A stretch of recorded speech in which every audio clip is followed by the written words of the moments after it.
It's very well documented. And I think this is what blows my mind about the white people, from the situations in which I grew up in, who really cannot see like the larger picture.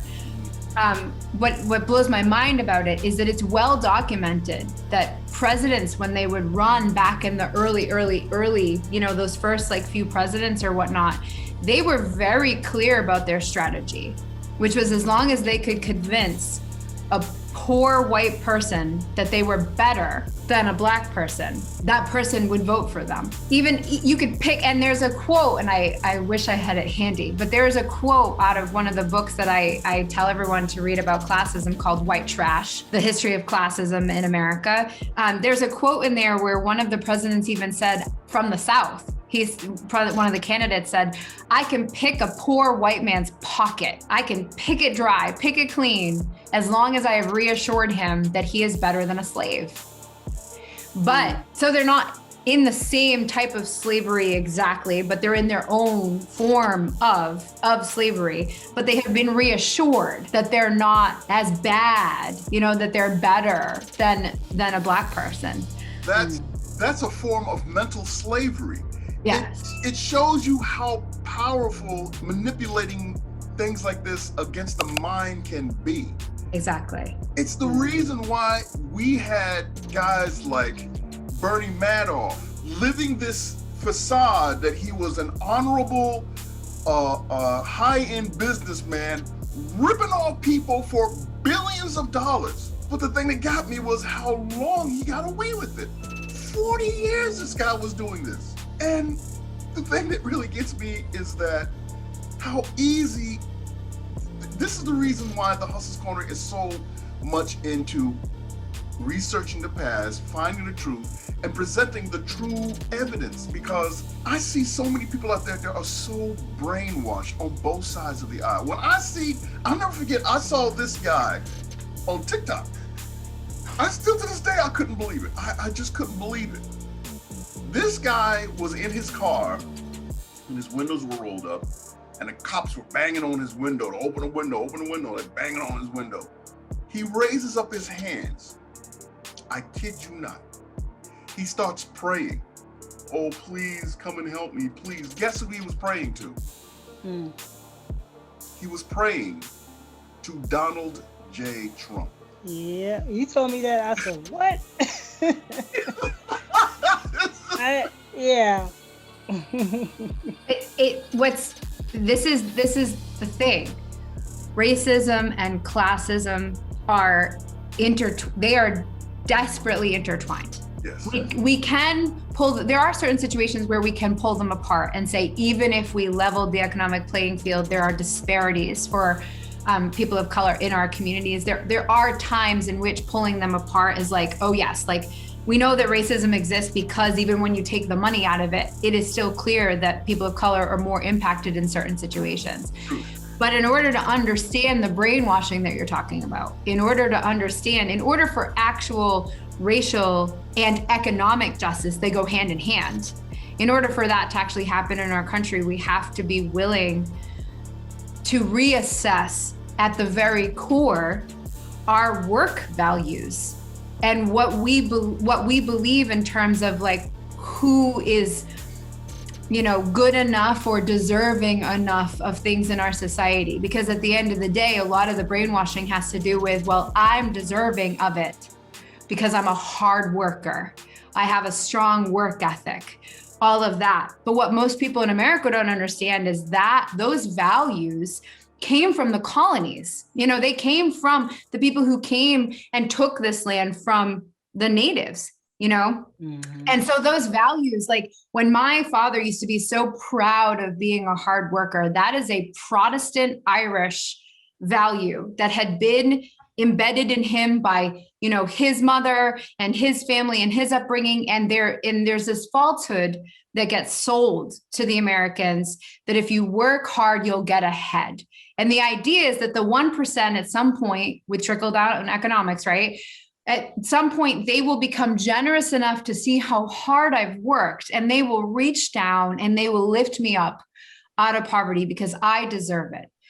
But what I don't understand is why people in our country don't look at that value itself and be like, wait a minute, last time I checked, I didn't get excited as a kid about growing up so that I could trade hours of my life at a time to buy food. Like I got excited about life because I thought about creativity and travel and relationships and what would I do, and the possibilities were endless, you know? And those are the things that really motivate us to live. And I sort of went into a philosophical space there, but it's like, but in order for racial and economic justice to be had in this country, all of us of all backgrounds need to reassess the things that we say about other people, about who deserves what, who should be able to have what, and why do we think those things? Are those actually really accurate, or are they a result of somebody who passed it down to me? I got to agree with you on that 110%,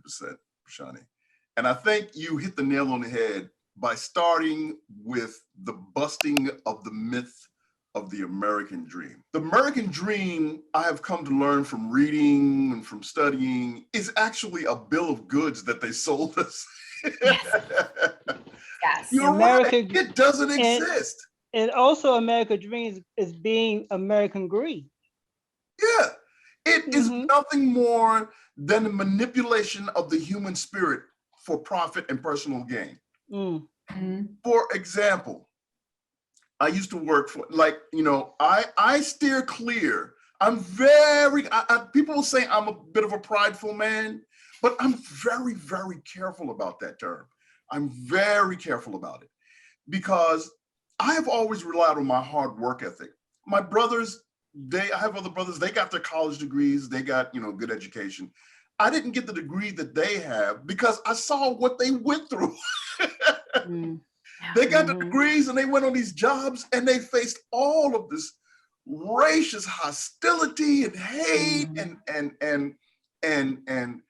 and you know, glass ceilings and all these things they were dealing with. And I was subject to it too, because I was working on getting my degree. I wanted to join my brothers. But when I saw the hell that, you know, I had, that these companies I work for put me through, and then I found the truth about these companies and these industries. Like, for example, I lived during a time when, right here in New York City, where I was working right next door, or just a hop, skip, and jump a few blocks away from what was at one time, I don't know if it is today, but it was at one time the biggest drug den in the United States. You won't believe what that place was. Guess what that place I'm talking about is. Sound like Wall Street.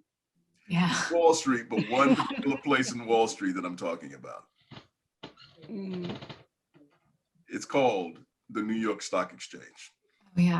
Oh, yeah. Yeah. It was, there was a guy I knew who used to work there. He said he would go in the bathroom and there would be coke all over. Oh, that's, yeah, that was going on a lot back then. PCP, heroin. And because during that time, they would be on the trading floor and, you know, they would drive each other insane. It was a real boiler room. They would, you know, make puts and calls, but they would scream it like this and be like, 2:30, blah, blah, blah, blah, blah, so on a call, blah, blah, blah. And you know, and this dude will be this close next to your ear screaming like that. All day long, you had to deal with that. And it drove them insane. And in order to be able to make those trades, in order to be able to do that all day long and all night long, they would actually go in there and do drugs like crazy. Half those guys were like drugged out completely. And I was shocked when I found that out. But yet they'll put on television these shows of these honorable people doing honorable jobs and honorable work. And no matter what industry it is, from like the police shows, I just want to, I see these police shows and these shows about, you know, lawyers, you know, like the Boston Lawyer, or that show about the Boston lawyers, you know, and I see them, and then I see how they really are. And I have guests on our show who talk about how they really are. I'm like, my God, we're just being sold a bill of goods. Exactly. You know? Exactly. Yeah, we're being sold a myth. And when I found that out about the New York Stock Exchange, and then it was during that time in the 80s they busted the drug dealers down there. They had them in a chain gang. There must have been like 20 to 30 of them. And they were all the way from the stock room all the way to the VP. They all had them in a chain, taking them away. Right. It was insane. But yet they'll have you believe that this is, getting an education and getting, and getting on a good job for a good paying company and moving up the ladder is the way to go. Now, don't get me wrong here. I'm all for education. You want to get a degree, do your thing. I believe that 110%. I have learned over the years that it is not the only way, if I may say, because, people look down on you if you don't have a college degree. Okay, they think that you have an underachiever. But yet you see all these rap artists and hip hop artists, they're making millions. They're being highly successful. And they don't have any college degrees. What's interesting is that, because you've brought up so much, right? The war on drugs, which we could spend weeks having one discussion about the war on drugs. Oh. And, Wall Street and sort of the economic structure of like how to get ahead and things like that, and college, which is so all of these things are very problematic in themselves that we could have a very lengthy conversation about. When you pull back on all of them, I think what they all have in common is what you started out by saying is we've been sold a bill of goods. What I would say at the bottom of all of that, at the root of all of that, is this idea that those people do this and I'm not that person, so I'm going to go over here and do this. And so what we have at the bottom of it is this myth that we are different from each other as human beings, that I am this kind of person because I work this job, because I went and got a degree, because I define myself in this way that then should signal to you what kind of person I am. So it's both ways. Like, I want you to read me as a certain person, so I'm going to go and have this job or whatever. But I also, don't want you to judge me. I don't want you to like assume that you know these things about me, but we do, right? And so we have this fundamental crisis of othering. When you look at oppression, at the root cause of it, in all of its different forms, is this idea that you are less than human. You being the generic you, right? Like, well, I'm complicated. I'm allowed to be all of the different things that I am, but those people over there, they're bad. And then we fill in the blank for why, whether it's that they follow a different religion or they have a different political view, or they're from a different country, or they have a different skin color, or what, all of the different things that or they're incarcerated, all of the different reasons that we have othered ourselves, So like the war on drugs is a perfect example where why do we not pull back on things that are happening in our society and look at the larger picture? People at that time were taught that those people are dangerous, and those people are the reason that we should be mad that our community is dangerous. Notice that when I talked about Lynn, I was very careful to say, my parents experienced community violence. Yes. But that person that firebombed their apartment is a symptom of the sickness of that city that was happening at the time. I don't blame that person for the destruction of I don't want that person to go to prison. That's not justice. I want to talk about why were my parents embedded in a city where literally the homeless population is off the chain? People are addicted and not able to maintain their family structures. There's no way out. And it's a trap, but they've been told that the way out is through their own blood, sweat, and tears. And that's not true. There are not cultures. There are other cultures that operate differently. Why do we have to sell that to people as if that is the truth? I want to ask you, when you say that you experienced those things where you said your home was firebombed, what happened? Please explain those. What happened during those incidences? What led up to them, and what was the aftermath? How and what was the situation you were in, and how life-threatening it was, and what did it involve and entail? Please explain, if I may. That's an amazing question, and I just want to say thank you for asking that. because what you're pointing out is that behind every incident of violence and trauma, there's a story. Mm-hmm. There's a context. Mm-hmm. Right? So we've been taught in our society that if someone has committed an act of violence, that person's name gets put in the paper, we call them a monster, we shame them, we exile them, we say that they are the reason that this bad thing happened, and we just really point to it as like a moral failing as opposed to talking about the context. So some of what I'm going to say is pieced together based on what my parents told me, because I wasn't there at the time, right? They're 19 and 20. And so I'm picturing this context that they have described to me before. And then we'll talk about the context of not talking, which is definitely an American thing that I feel like both white and Black people of poverty have been taught. You don't talk about your business outside the home, right? That's like a thing you don't do, right?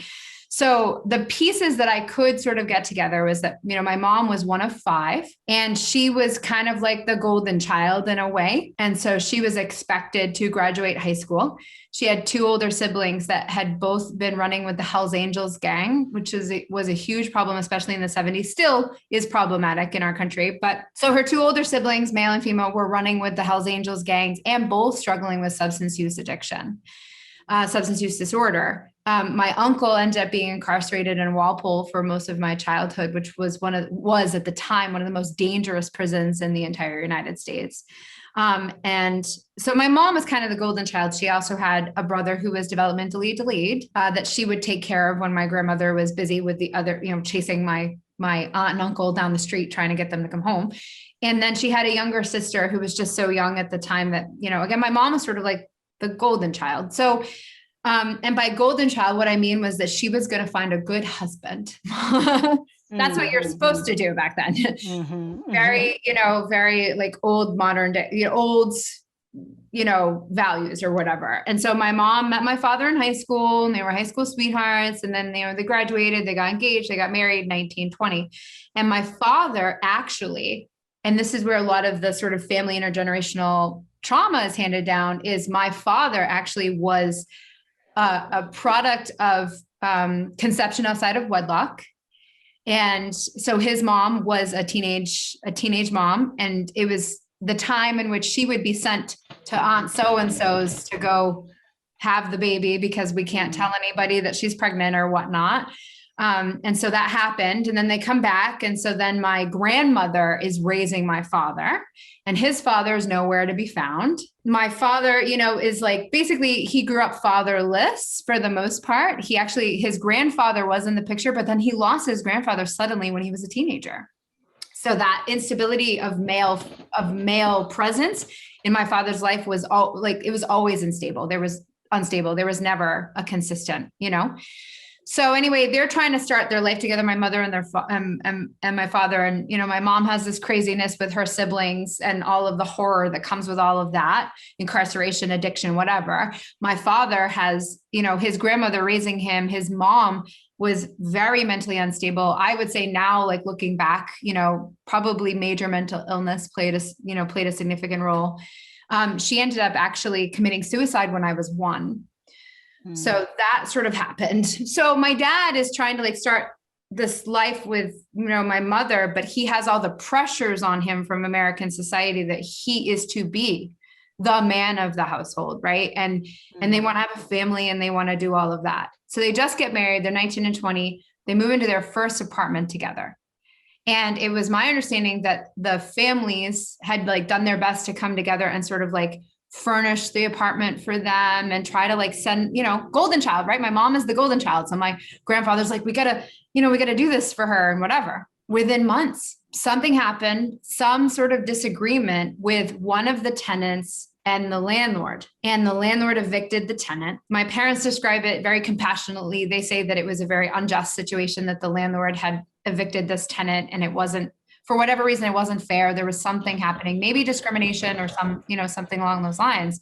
And then, I think I know where this is going. Go ahead. Well, so then in the middle of the night, my parents woke up, they're on the 3rd floor or whatever, and the whole place is filled with smoke.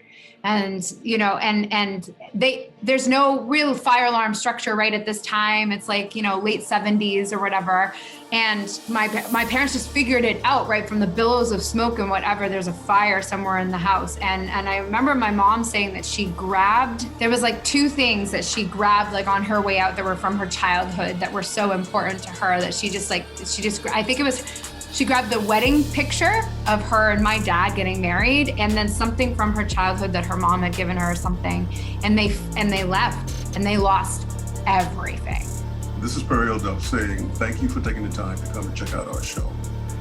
And as always, if you are a person who was wrongly incarcerated for a crime you didn't commit, come share your story on the Hustlers Corner New York City Victims of the System series. If you are a person who is self-reformed and you are now active in the community to better the conditions, come share your story on the Hustlers Corner New York City Legends of the Hood series. If you're a struggling performing artist looking to build her brand and her career in the music or the performing arts industry, come share your story on the Hustlers Corner New York City On the Grind series. If you are a Black business, a Black-owned business, and you're looking to get your story out there, as well as a place to showcase your products, come share your story on the Hustlers Corner New York City Black Business Movement series. If you are a woman who's been through traumatic times and you're looking to share your story of how you overcame those traumatic times, please come share your story on the Hustlers Corner New York City Lipstick Stories series. And as always, if you like the show, please show your love. Hit that like button, share, don't forget to leave a comment, and most of all, subscribe. Thank you. Looking forward to seeing you join us again.